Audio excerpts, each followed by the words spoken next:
ओम नमः शिवाय।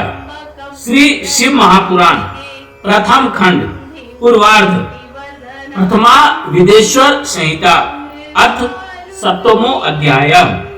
भगवान शंकर का ब्रह्मा और विष्णु के युद्ध में अग्नि स्तंभ रूप में प्रकट स्तंभ के आदि और अंत की जानकारी के लिए दोनों का प्रस्थान।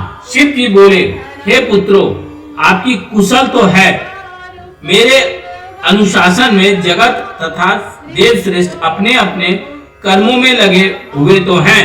हे देवताओं, ब्रह्मा और विष्णु के बीच होने वाले युद्ध का वृत्तांत तो मुझे पहले से ही ज्ञात था। आप लोगों ने यहाँ आने का परिश्रम करके उसे पुनः बताया है। हे सनत कुमार, उमापति शंकर ने इस प्रकार मुस्कुराते हुए मधुर वाणी में उन देवगणों को संतुष्ट किया।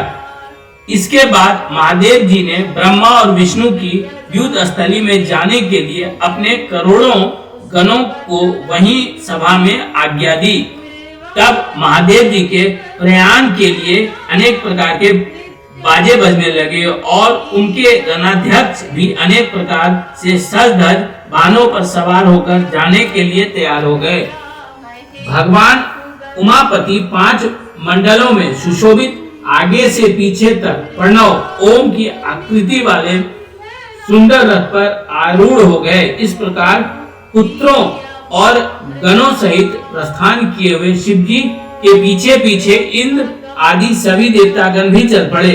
विचित्र ध्वजाएं, पंखें, चंवर, पुष्प वृष्टि, संगीत, नृत्य और वाद्यों से सम्मानित पशुपति भगवान शिव भगवती उमा के साथ सेना सहित उन दोनों ब्रह्मा और विष्णु की युद्ध भूमि में आ पहुंचे।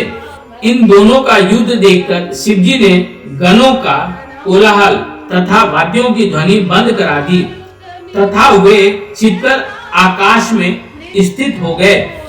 उधर शूरवीर ब्रह्मा और विष्णु एक दूसरे को मारने की इच्छा से महेश्वरास्त्र और पशुपास्त्र का परस्पर संधान कर रहे थे। ब्रह्मा और विष्णु ने अस्त्रों की ज्वाला से तीनों लोग जलाने लगे। निराकार भगवान शंकर इस अकाल प्रलय को आया देखकर एक भयंकर विशाल अग्नि स्तंभ के रूप में उन दोनों के बीच प्रकट हो गए।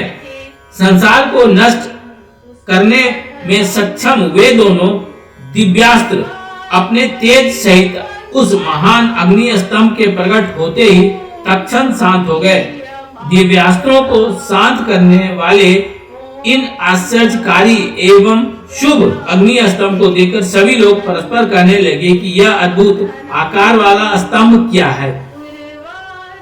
यह दिव्य अग्नि स्तंभ कैसे प्रकट हो गया। इसकी ऊंचाई को और इसकी जड़ की हम दोनों जांच करें। ऐसा एक साथ निश्चय करके वे दोनों अभिमानी वीर उसकी परीक्षा करने को तैयार हो गए और शीघ्रता पूर्वक चल पड़े।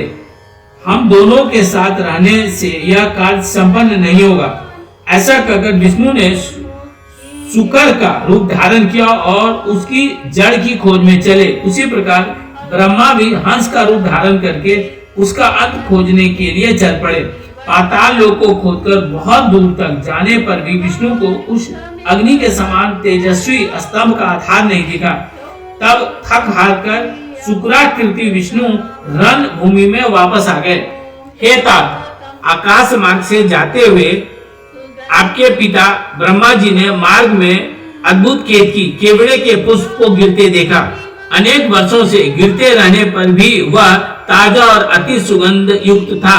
ब्रह्मा और विष्णु के इस विग्रहपूर्ण कृत को देखकर भगवान परमेश्वर हंस पड़े, जिससे कंपन के कारण उनका मस्तक हिला और वह श्रेष्ठ केतकी पुष्प उन दोनों के ऊपर कृपा करने के लिए गिरा।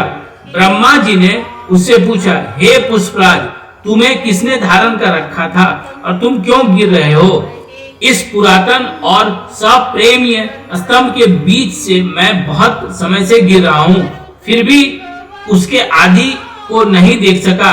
अतः आप भी इस स्तंभ का अंत देखने की आशा छोड़ दें। ब्रह्मा जी ने कहा, मैं तो हंस का रूप लेकर इसका अंत देखने के लिए यहाँ आया हूँ। अब हे मित्र, मेरा एक अभिलाषित काम तुम्हें करना होगा। विष्णु के पास मेरे साथ चलकर तुम्हें इतना कहना है कि ब्रह्मा ने इस स्तंभ का अंत देख लिया है। हे अच्युत, मैं इस बात का साक्षी हूँ। केतकी से ऐसा कहकर ब्रह्मा ने उसे बार बार प्रणाम किया और कहा कि आपातकाल में तो मिथ्या भाषण भी प्रशस्त माना गया है, यह शास्त्र की आज्ञा है।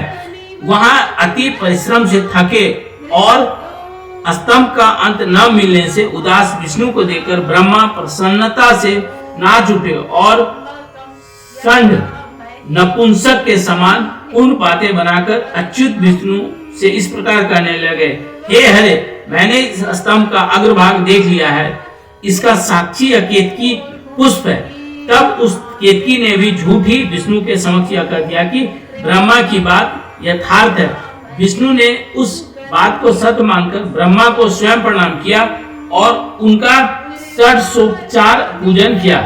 उसी समय कपटी ब्रह्मा को दंडित करने के लिए उस उज्जवल स्तंभ लिंग से महेश्वर प्रकट हो गए।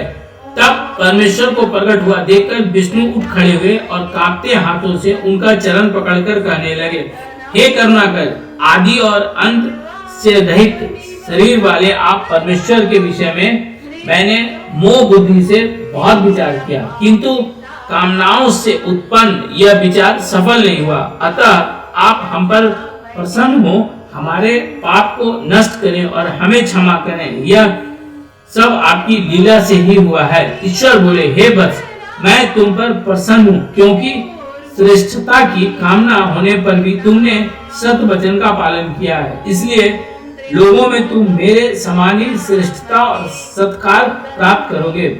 हे हरे, अब से आपकी पृथक मूर्ति बनाकर पुण्य क्षेत्रों में प्रतिष्ठा की जाएगी और उसका उत्सव पूर्वक पूजन होगा।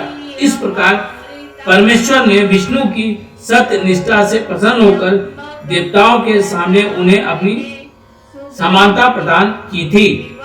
इस प्रकार शिव महापुराण के अंतर्गत प्रथम विदेश्वर संहिता में अग्नि स्तंभ के प्राकट्य का वर्णन नामक 7वां अध्याय पूर्ण हुआ।